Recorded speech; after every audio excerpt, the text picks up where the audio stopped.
బాలినేని శ్రీనివాసరెడ్డికి మాగుంట శ్రీనివాసరెడ్డికి వైఎస్ఆర్సీపీలో ఇక doors close అయినట్టేనా? Balineni శ్రీనివాసరెడ్డిని నిన్న తాడేపల్లి ప్యాలెస్లో జగన్మోహన్ రెడ్డి ఘోరంగా అవమానించారా? ఆ అవమానాన్ని తట్టుకోలేక బాలినేని శ్రీనివాసరెడ్డి ఇక నా జీవితంలో జగన్మోహన్ రెడ్డి గడప తొక్కను అంటూ శపథం చేశారా అంటే అవుననే సమాధానం ఇస్తున్నారు కొంతమంది రాజకీయ విశ్లేషకులు. ఇక ఇదే అంశానికి సంబంధించి మనతో మాట్లాడేందుకు ప్రముఖ సీనియర్ జర్నలిస్ట్ దుర్గాకుమార్ గారు మనతో ఉన్నారు. ఆయనతో మాట్లాడదాం. సార్ నమస్తే అండి. నమస్కారం కృష్ణ గారు, మన వీక్షకులు కూడా నా నమస్కారం. సార్, బాలినేని శ్రీనివాసరెడ్డి అలాగే మాగుంట శ్రీనివాసరెడ్డికి ఇంకా వైఎస్ఆర్సీపీలో డోర్స్ క్లోజ్ అయినట్టేనా?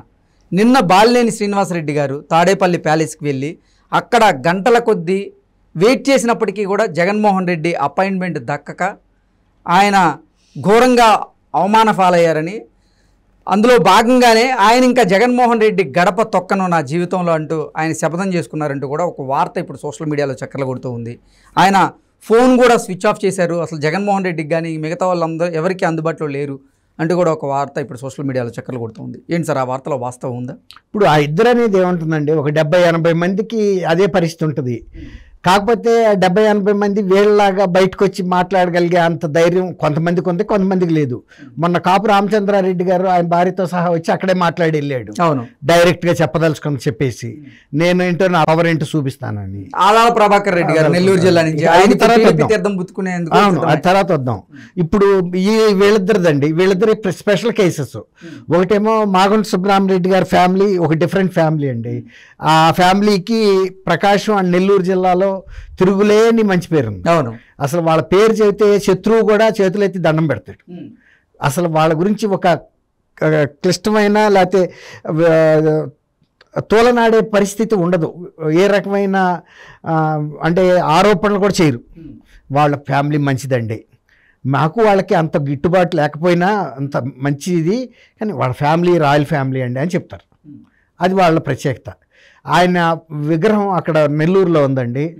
ఒక మైనార్టీకి చెందిన సోదరుడు ఒక ఆయన ప్రతిరోజు మంచి కాస్ట్లీ దండ, మామూలుగా విగ్రహాలకి వాళ్ళ వర్ధంతులకో జయంతులకో దండ వేస్తారు, అయ్యే ఎండిపోయి అట్లా ఉంటాయి అంతే.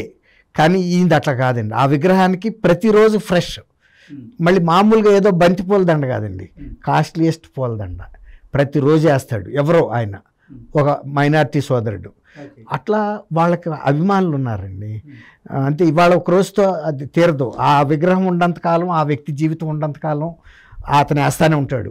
ఒకవేళ అతను వెళ్ళిపోతున్నప్పుడు కూడా అతను చెప్పేది ఏంటంటే రాజకీయ పదవులు ఇవ్వవచ్చు కొడుక్కి. మాగుంట సుబ్రహ్మరెడ్డి గారి విగ్రహానికి మాత్రం నానా దండ అయ్యి నీ జీవితకాలం అని అయితే చెప్పి వెళ్తాడు వారసుడికి. అట్లాంటి భక్తి ఉంది వాళ్ళ మీద, అభిమానం ఉంది. నేను చెప్పేది అది. అలాంటి అభిమానం ఉన్న వ్యక్తులు ఆ పార్టీలో ఇమ్మడలేరా అనేది ఒక సందేహం ప్రజలకు కూడా వస్తుంది. ఎందుకంటే ఆయన చంద్రబాబు గారిని తిట్టమంటే తిట్టడు. అవును, వ్యక్తిత్వం ఉండాళ్ళు ఎవరు కూడా రాజకీయ ప్రయోజనాలు ఆశించి తిట్టరండి. అట్లా తిట్టినాళ్ళు రాజకీయాల్లో కాదు జీవితంలో కూడా వాళ్ళు నెగ్గుకు రాలేరు. వ్యక్తిత్వం లేకుండా ఊరికే తిట్టుతూ నాకు ప్రయోజనం అంటే నీకు 100 రూపాయలు ఇస్తాను తిట్టు అంటే ఇక నా వ్యక్తిత్వం ఏముంది అక్కడ? లేకపోతే నీకేదో ఆ పోస్ట్ ఇస్తా కాసేపు ఆ కుర్చీ మీద కూర్చోబెడతానంటే తిడితే వాల్యూ ఏముంటుంది? ఆయన తిట్లా, నువ్వు నాకు సీటు ఇవ్వకపోయినా సరే నేను తిట్టినన్నాడు. అట్లాగే ఆయన Kandukur MLA ex minister Mahender Reddy గారు కూడా తిట్లా. ఎందుకు చెబుతున్నా అంటే వ్యక్తిత్వం అనేది అక్కడ కనపడుతుంది. అలాంటి వ్యక్తిత్వం ఉన్నాళ్ళు ఇక్కడ ఇమ్మడలేకపోతున్నారా వైఎస్ఆర్సీపీలో అనేది ప్రజలు అనుకుంటున్నారు. అట్లాగే బాలినేని శ్రీనివాసరెడ్డి గారు ఆయనకి దగ్గర బంధువు అంటే బంధుత్వాన్ని పక్కన పెట్టండి, ఆయన కూడా ఒక వ్యక్తిత్వంతో రాజకీయాలు నడిపాడు. ఆయన మీద ఏ విధమైన ఆరోపణలు లేవు. మొన్న ఆయనకి సీట్ ఇవ్వకూడదని వైఎస్ఆర్సీపీలోనే కొంతమంది ముఖ్యమంత్రి గారి ఆశీస్సులతోనే ఆయన మీద ఒక దుష్ప్రచారం చేశారనేది ఆయనకి తెలిసి చెప్పటానికి వచ్చాడు ముఖ్యమంత్రి గారికి. నా మీద ఇలాంటి భూ కబ్జా ఆరోపణలు చేస్తున్నారు, మన పార్టీ వాళ్ళే కావాలంటే మీరు ఎట్లాంటి విచారణ అయినా వేసుకోండి, కావాలంటే నేను పార్టీ నుంచి అయినా బయటకు వెళ్ళిపోతా చెప్పడానికి వస్తే అది ఆయన వినటానికి కూడా ఇష్టపడలా. ఎవరినో ధనంజయ రెడ్డినో ఎవరినో కలిసి వెళ్ళమన్నాడంట. ఆయన ధనంజయ రెడ్డిని కలవాల. ఎందుకు కలవలేదంటే ఆయన కలవాల్సిన వ్యక్తి జగన్మోహన్ రెడ్డి గారు వాళ్ళకి చాలా దగ్గర బంధుత్వం ఉంది. తర్వాత జగన్మోహన్ రెడ్డి గారు అంటే బాలినేని శ్రీనివాసరెడ్డి గారికి విపరీతమైన గౌరవం. వాళ్ళ కుటుంబంలో వాళ్ళ నాన్నన్న వాళ్ళ అమ్మన్న వీళ్ళంతా బంధుత్వాలు. దానికి తోడు ఇంకా చిన్నాడు జగన్మోహన్ రెడ్డి అని ఫస్ట్ నుంచి ఆయన ఆ పార్టీ పెడతానే చేరిన వ్యక్తి. ఆయన అన్ని కష్ట నష్టాలు అనిపించాడు. కాబట్టి జగన్మోహన్ రెడ్డి గారితో ఆయన చెప్పుకోలేని రోజున ఎవరికో XYZకో గోడకో చెట్టుకో చెప్పి వెళ్ళటం ఆయనకి స్థాయికి తగిన విషయం. ఇప్పుడు ఎవరినో కలవటం అంటే ఆయన ఒక చెట్టుకు చెప్పుకోమన్నట్టే ఉంది అక్కడ. కాబట్టి అది అట్లాంటి అవమానం ఆయన దిగమింగుకుని వచ్చేసాడు. వచ్చి ఆయన ఒంగోలులో ఉంటున్నప్పుడు యాదృచ్ఛికంగా ఈ వైఎస్ సుబ్బారెడ్డి గారి తల్లికి అనారోగ్యం అయితే విజయమ్మ గారు వాళ్ళ చెల్లి అత్తగారే కదా ఆమె పలకరిస్తానికి వెళ్ళి వచ్చాం కదా అని బాలినేని శ్రీనివాసరెడ్డి గారిని కూడా పలకరిస్తానికి వెళ్ళిందంట. ఆమె అందరినీ కావాలని కోరుకునే మనిషి విజయం గారు. అది రాజశేఖర రెడ్డి గారి నుంచి ఆమెకు వచ్చిన బాధ్యతలు అవన్నీ, కుటుంబాలు బంధుత్వాలు ప్రేమలు మన అభిమానులు ఎక్కడుండా వెళ్ళాలి కలవాలి వాళ్ళతో మనం కష్ట నష్టాలు షేర్ చేసుకోవాలని మనస్తత్వం విజయం గారికి ఉంది.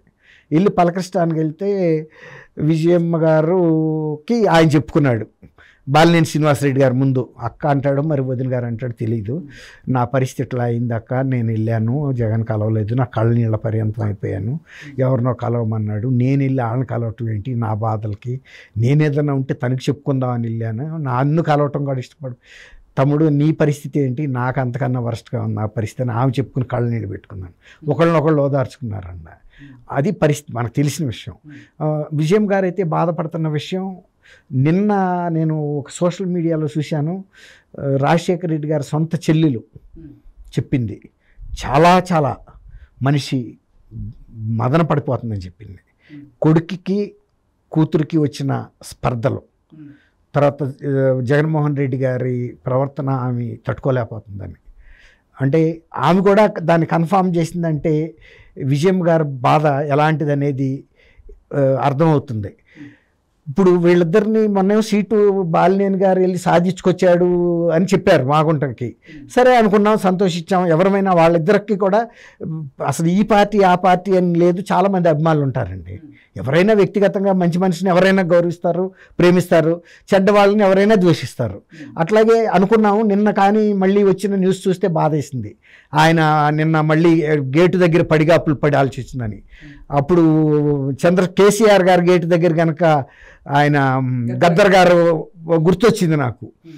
ఇప్పుడు మంచి మనిషి గద్దరు, ప్రజల మనిషి, 3 గంటలు ఉండి ఎండలో ఆ కుర్చీ వేస్తే ఎవరో ఆ కూర్చుని స్టూల్ మీద గడ్డం కింద కర్ర పెట్టుకుని వెళ్ళిపోయే పరిస్థితి వచ్చింది కదా. అంటే నేను ఎందుకు చెప్తున్నానంటే అట్లా ఆయన నిన్న పాపం మనసు బాధపడి ఇంకా నియోజకవర్గానికి కూడా వెళ్లకుండా హైదరాబాద్ వచ్చేసాడు. ఎందుకు కొంత మనశ్శాంతిగా ఉండాలని. అయితే అక్కడికి వెళ్ళని కూడా చెప్పాడంట. వెళ్ళని చెప్పడంలో ఆశ్చర్యం లేదు. పదే పదే వ్యక్తిత్వం ఉండాలి, అవమానాలు పడరండి నిజాయితీగా కలిగిన వాళ్ళు. అందులో ఇవాళ ఇంకొకటి ఏంటంటే షర్మిలమ్మ వచ్చేస్తుంది. షర్మిలమ్మ ఇవాళ రేపా అన్నట్టుగా ఉంది ఆ పరిస్థితి. షర్మిలమ్మ వచ్చినప్పుడు షర్మిలమ్మ దగ్గరికి వెళ్తారు, ఎండినా తడిసినా షర్మిలమ్మతో ఉంటారు. ఎందుకంటే ఆ కుటుంబానికి వీళ్ళు భక్తులు, అభిమానులు. అట్లా అతను ఏం చెప్పాడు, ఆర్కే మంగళగిరి ఎమ్మెల్యే గారు రాజీనామా చేశాడు, ఎమ్మెల్యేనే ఆయన. నేను షర్మిలక్క ఏ నిర్ణయం తీసుకుంటే ఆ నిర్ణయం. చాలామంది అది షర్మిలక్క తీసుకునే నిర్ణయాన్ని బట్టి నేను చెబుతానంటారు. ఆమెకి ఇష్టం, వీళ్ళకి ఇష్టమైన నిర్ణయం తీసుకుంటే జారుతారు, ఆమె ఏదైనా తీసుకుని జారు. అట్ట కాకుండా అన్కండిషనల్ బేషరతుగా నేను షర్మిలక్కను నమ్మి షర్మిలక్కల అడుగులో అడుగేసుకుంటా వెళ్తానని చెప్పాడు. అట్లాగే వీళ్ళందరూ కూడా ఒక గ్రూప్గా తయారవుతారు, అంతే కదండి. ఇప్పుడు ఎవరైతే జగన్మోహన్ రెడ్డి గారు దీంట్లో ఎమళ్ళలేకపోతున్నారో, కంపెనీలో ఆయనతో పాటు సేల్ చేయలేకపోతున్నారు, వాళ్ళకి కనపడేది రాజశేఖర రెడ్డి గారు షర్మిలలో కనబడతాడు. షర్మిలకి వెళ్తారు సహజం. షర్మిల ఎవరిని కాదనే పరిస్థితి ఉండదు. వాళ్ళ నాన్నగారు అయితే ఏ బాటలో నడిచాడో షర్మిల కూడా అదే బాటలో నడుస్తుంది. అధికారం ఇప్పుడు ఇమ్మీడియట్గా వస్తుందా రాదా అనేది ఆమె కన్సర్న్ కాదు. ఆమెకి తన్ని ఇబ్బంది పెట్టి తన్ని అవమాన పాలు చేసి అన్యాయం చేసిన జగన్మోహన్ రెడ్డి గారు గద్దె దిగటం ఆమె ప్రథమ ధ్యేయం. వాళ్ళ పార్టీది కూడా అదే, కాంగ్రెస్ది కూడా. కాబట్టి ఆ ఒక్క లక్ష్యంతోనే ఆమె పనిచేస్తుంది.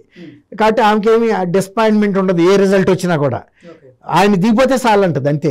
అది అది కాంగ్రెస్లో ఇంకో చీఫ్ మినిస్టర్ వస్తాడా, లేకపోతే జనసేన అతను ఉపయోగించుకుంటాడు ఈ అవకాశాన్ని, తెలుగుదేశం ఆయన ఉపయోగించుకుంటాడా, ఆమెకు అనవసరం. జగన్మోహన్ రెడ్డి గారు మాత్రం ఆ పదవిలో ఉండకూడదు, ప్రజలకు అన్యాయం జరగకూడదు, మంచి పరిపాలన రావాలి, అంతే.